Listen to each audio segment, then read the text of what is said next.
welcome to Fast Track, brought to you by Aera, the podcast where we help you get into your first home faster. I'm Chereè, with me, Aera founder Derek Handley. Today we're taking a look at decision-making psychology, how to figure out what kind of decision maker you are and how it could affect your first home buying efforts. So Derek, buying a house is a big decision, to put it lightly. For a lot of people, it could be the biggest purchase they've ever made or investment in their life, so far. And so why do you think so many people don't actually consider like what kind of decision maker they are when they get into this? I think it's not so much to do with the house or buying a house. It's more that most people don't really reflect on that anyway. They just kind of go about their lives, right? So I think it's quite interesting to pause when you're making a decision like this. As you said, it's quite big. I mean, there's a few key big ones like buying a house, getting married, something like that. But I mean, thinking about, well, how do I make decisions is really important to help you understand what you need to go through to commit to something like buying a house. So how do you figure out then what you need as a person to make decisions? It's a great question. And at Aera, in our app, we've got all these different learning blocks and things that you can participate in and learn about the house buying process, but also about how you make decisions. So we're trying to help people figure that out for themselves with like quizzes and questions which help uncover your style.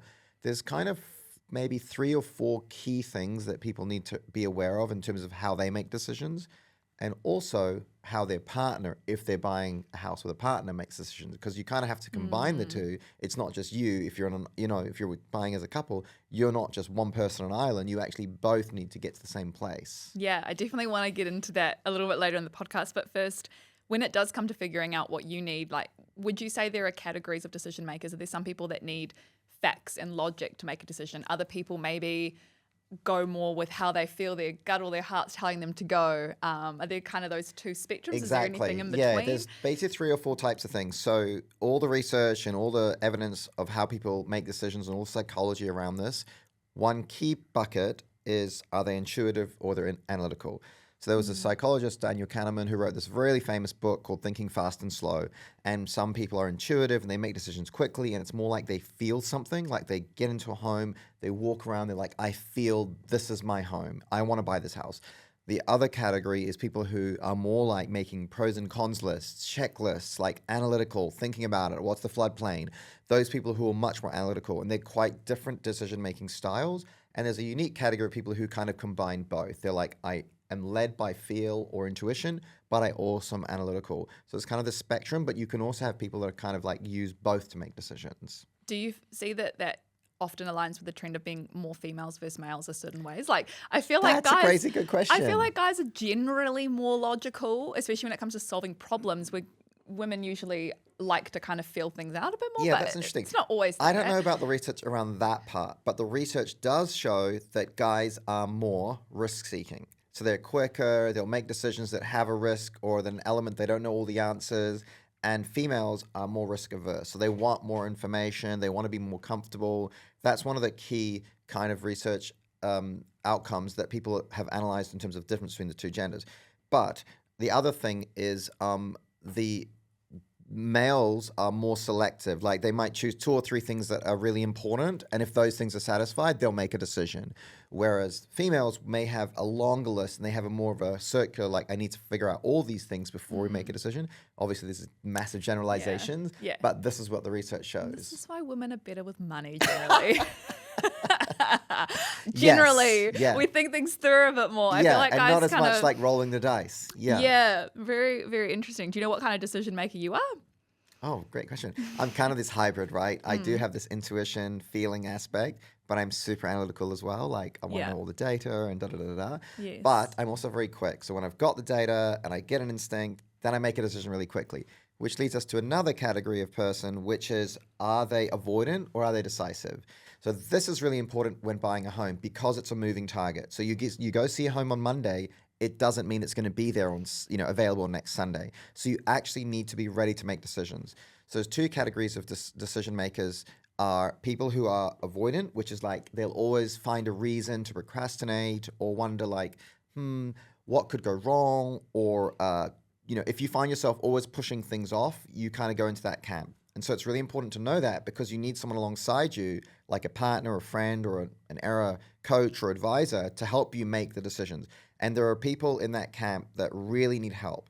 And in our own community, we know that because the customers we've helped buy a home, several of them would not make the decision without all the support that we provide them. But when we do provide it, it enables them to make the decision. So that's this kind of avoidance category. The other category are people who are very clear and decisive. They know, they're confident. If they've got XYZ answered, they're going to make a decision. And it's really important to know which one you are, because if you're not confident and you're not a decider and you're more like an avoider, then you need to make sure you've got people around you that can help you push through and make a decision. I think I edge a little bit more to the avoider, but I'm not to say I'm not bad at I'm not good at making decisions, but I find it hard sometimes to choose between two things and this is also why I would really struggle in like debates and things like that, because I always see both sides. Like I find it really hard to be like really opinionated to one thing. Right. And so a lot of the time when I'm looking at a decision, I can see the pros and cons of both things, and I find it really hard sometimes to just pick one. Yeah. So you can get in that situation with houses, right? So what we try to help people figure out is what are those top 2 or 3 things and how do you rank them? And so you're always kind of going back to them so that you're not thinking about 10 things at the same time. You're like, the most important thing right now is it's got to be close to this. And then you're always looking at that, and so you go into another house and it's not close to that, but it's got an amazing kitchen. You're like, well, actually, that's not the most important thing. I got to go back to the main thing. So that's kind of a key thing that, if you know what's the most important things that this particular home or whatever needs to meet, then it helps you make, decisions that cut through all that stuff. The other piece around that is 2 types of decision-making styles are dependent and independent. So if you are someone who's always asking friends, always asking your mom or, someone, I need to get an opinion, then acknowledging that you're someone who needs third-party endorsement of what your decision is quite important, because then you've got to line those people up in terms of like you're going to buy a house. You need other people to support you. The other category of people is like, I don't want people to sway my decision. I don't want people providing their input and their 5 cents and 10 cents. So I don't want to expose myself to all those people. And those, again, are 2 different types of people. But if you know what kind of person you are, then you can surround yourself with the right people to help you. Yeah, it sounds like you're referring there as well to like having people validate your decision too. I think sometimes like you might feel like it's the right decision, but you're like seeking someone to go, yes, you're making the right decision. I fall into that trap myself sometimes, where it's like you feel like it's the right choice, but you just want someone to like confirm it for you, right? Because sometimes I feel like decisions can be hard because you feel like, particularly with the house, you wonder, is it the right or the wrong decision? But I remember something a friend told me a few years ago that really has helped a lot in situations, but she said that there aren't always like wrong or right decisions in life. Your life will just mold around the decisions you make. And that can be really helpful, because it's not about like, is this going to be good or bad? What's going to happen? Things will change and your life will adjust depending on what decision you make. That's an amazing insight. And also it's, as we always say, it's your first home, not your forever home. There's no, like, it's not like there's good or bad or better or worse. It's like you're just making one decision out of many, many that you're going to make in your life. And it's almost certainly not going to be the home you're going to be in 5 or 10 years. And so it's like, does this satisfy what I need now to get into a home that I own? And that kind of leads us to the last category of the 2 types of decision makers, which is the researchers call it maximizers and satisficers. So the maximizers are always seeking to edge out the most they can get out of something, which often leads them to procrastinate or push things out or take longer to make a decision, which again, it's just your first home. It's kind of like just your first car. It's like you just need to satisfy the things that you need in this particular situation for the next 4 or 5 years.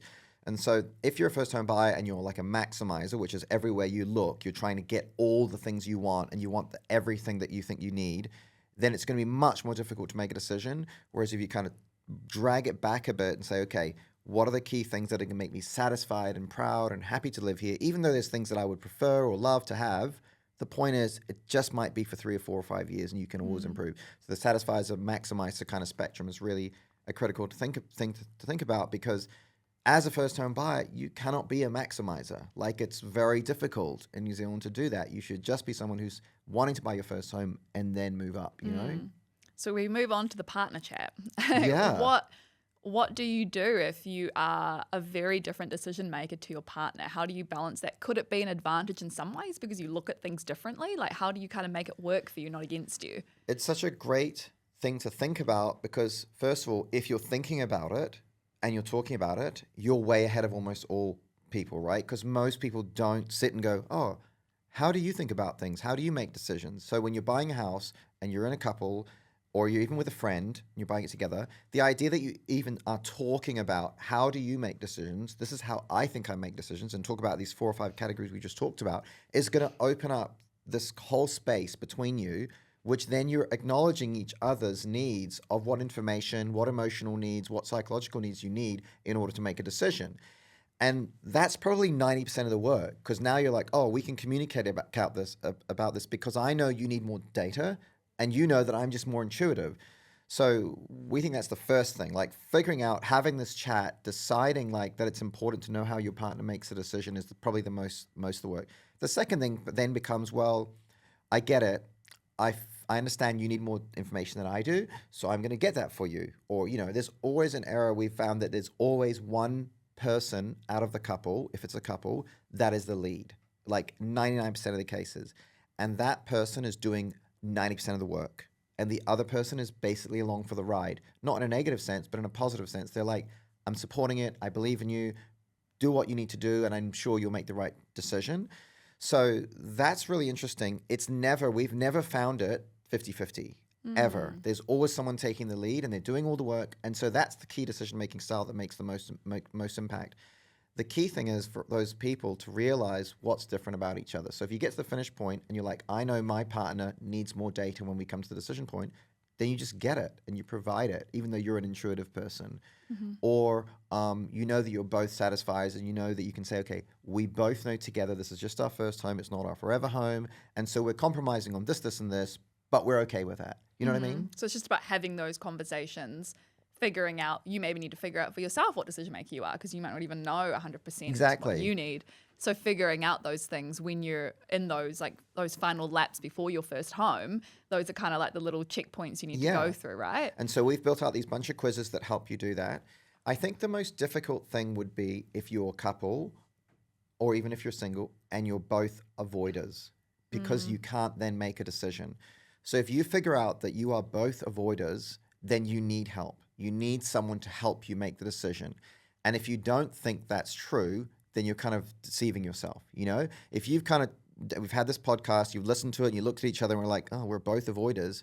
That's a problem. Like, because if you're going to buy a house, there's some big decisions. You're buying one, you're choosing a price, you're getting a mortgage, you're working with a lawyer. These are all a series of decisions. If you're both avoiders in terms of like always procrastinating, never like confidently moving in the direction of your decisions, you need help. And you need a team around you, which again is what we do at Aera, to give you the confidence. Because if you're two avoiders, you could be looking for a home for 2, 3, 4 years and not make a decision, which could really cripple your ability to make something happen. Plus, it may make you less and less inspired, because you're like, oh my God, I'm looking at these houses, can't decide, and constantly on Trade Me and looking at things, and it doesn't help, It's just too hard. Yeah, exactly. It becomes like overwhelming. Yes, overwhelming, too hard, and also in that time prices have gone up. Now you need more money in your deposit, and it really complicates things if you are actually at the stage where you can buy, but it's sort of like, what are you waiting for? You need to just kind of take the leap, make that decision, which is probably the scariest part though for a lot of people. Definitely is the scariest part. Every time we talk to the Aera members that we help buy a home, they love it. It's exhilarating. It's thrilling. They all say it was scary, and it is. But then they also always say once it was done, they're like, it's not that scary. Yeah. It's so fast how that change happens. Yeah, that's really good insight. And it's probably good encouragement as well to people to, talk to, whether it's friends your age or even your parents, like talk about the process, what they found it like. And I think when you hear other people going through the process, like it kind of helps you feel a bit like, okay, it's scary, but it's going to be okay. And you've also seen Aera members that meet each other, some who have crossed the line and some who haven't. We bring them together so they can hear their stories and they can see how the person who bought, they had these nerves a month ago and they kind of settle them, and we kind of give them the confidence. They get over the line, and then they share that with someone who's in that exact same position 2 or 3 months behind them. Yeah. And it's like super helpful, right? Yeah. But to your point about friends or family, that's probably the last thing that we should talk about this session, which is, okay, when you think about your friends or your mom or your family or your sister or your brother, you should also think about how they make decisions. Yeah. So if they are like indecisive, avoidant, need massive amounts of data and information, and you're not like that, it might not be the best thing to ask them for their opinion, because if they're always looking at the downside and always being risk averse, they're not going to help you make a confident decision. Not saying they're not like a good person and you shouldn't have them in your life, but you've got to choose carefully who you're talking to about this decision, because everyone's got their own decision-making style and they've all got their own baggage in terms of what they think about a house and da-da-da. And let's say, for example, they're 20 years older than you, they've never bought a house. They might have this whole story about how hard it is and how risky it is and why you should never do it. And that's probably more to do with them and their whole life than anything to do with the situation you're in right now. Yeah, absolutely. It's in the same way that you only go to certain friends for advice and others that you know, because some friends are better at giving advice than others. You sort of same way when it comes to decisions. So really good insight for anyone who, if you are in that kind of final stage of looking at buying your home, a really good discussion to bring up with your partner, with yourself, whoever you're buying with. And if you love this episode, make the decision to subscribe, make the decision to follow us on socials, fasttrack_pod, and we'll catch you next time.